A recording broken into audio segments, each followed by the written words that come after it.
Kalau misalkan anak yang berbakti sama orang tua itu ternyata salah. Gue nemuin satu konten dari Dokter Rio yang membuat gue jadi berpikir keras. Ini soal tentang anak. Jadi dia berkata kalau misalkan anak yang berbakti sama orang tua itu ternyata salah. Di negara kita itu selalu dibalik-balikan gitu. Yang harusnya tidak seperti itu menjadi seperti itu. Oke, gue jelasin. Jadi kata Dokter Rio itu seperti ini. Ketika kita punya anak, itu adalah sesuatu keinginan kita. Keinginan kita. Setelah manusia menikah, kita pengen nih punya anak. Ya itu udah keinginan kita. Awalnya, si anak tersebut itu nggak tahu apa-apa. Tidak merasakan hidup. Ya sunyi aja gitu. Nggak merasakan hidup, nggak merasakan melihat. Ya udah kayak bagaikan kita. Pada saat di zaman dahulu kala, kita nggak ngerasain apa-apa kan. Tiba-tiba lahirlah kita dan kita menjadi merasakan seperti ini gitu.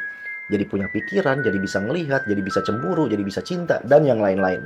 Dan ternyata kehidupan itu sesungguhnya adalah sesuatu hal yang sangat merugikan, sangat susah gitu. Ketika lo hidup lo harus mikir, lo harus cemburu, lo harus nyari uang, lo harus ya pokoknya lo harus kerja deh pokoknya. Jadi statementnya Dokter Yu ini, ketika lo punya anak, jangan suka diputarbalikkan. Jangan membuat anak kalian harus berbakti kepada orang tua. Itu terbalik katanya. Yang harusnya kita itu minta maaf sama anak itu.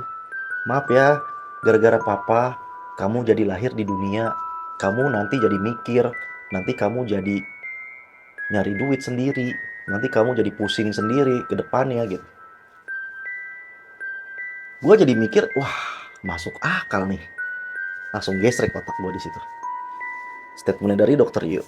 Keren banget sih menurut gue. Jadi ternyata jika kalian sudah memutuskan untuk memiliki anak, kalian juga harus bisa pikirkan gimana anak itu ke depannya gitu. Karena itu pilihan kalian, memiliki anak, membuat anak, mempunyai anak. Itu rencana kalian, impian kalian. Jangan diputar balikan. Kasihan anaknya.